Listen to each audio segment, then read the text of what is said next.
સ્વાગત છે। વટામણ 108 ટીમ દ્વારા ખાકસર ગામની જોખમી સગર્ભાના ટ્વિન્સ બાળકોની એમ્બ્યુલન્સ વાનમાં સફળ પ્રસૂતિ કરાવી। ખાકસર ગામના 30 વર્ષીય સગર્ભા મહિલાને અસહ્ય પ્રસવ પીડા થતા 108 ટીમને જાણ કરવામાં આવી હતી। વટામણ ખાતે કાર્યરત 108 વાનના ઈએમટી હિંમત ચાવડા અને પાયલોટ પ્રદ્યુમનસિંહ ધુમ્મર તાત્કાલિક સ્થળ પર પહોંચી સગર્ભા મહિલાના રિપોર્ટ ચેક કરતા માલુમ પડ્યું કે સગર્ભા માતાના ગર્ભમાં 2 બાળકો છે અને માતાની હાલત બહુ જ જોખમી છે। ખાકસરથી લઈ તારાપુર તરફ જતા હતા તે દરમિયાન મહિલાની સગર્ભાને અસહ્ય પ્રસવ પીડાનો દુખાવો થયો હતો।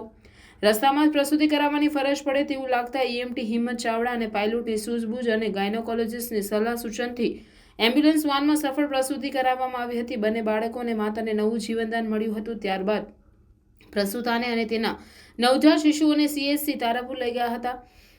દર્દીના સગાએ 108 એમ્બ્યુલન્સ વટામણ ટીમનો હૃદયપૂર્વક આભાર વ્યક્ત કરી રાજીપો ઠાલવ્યો હતો।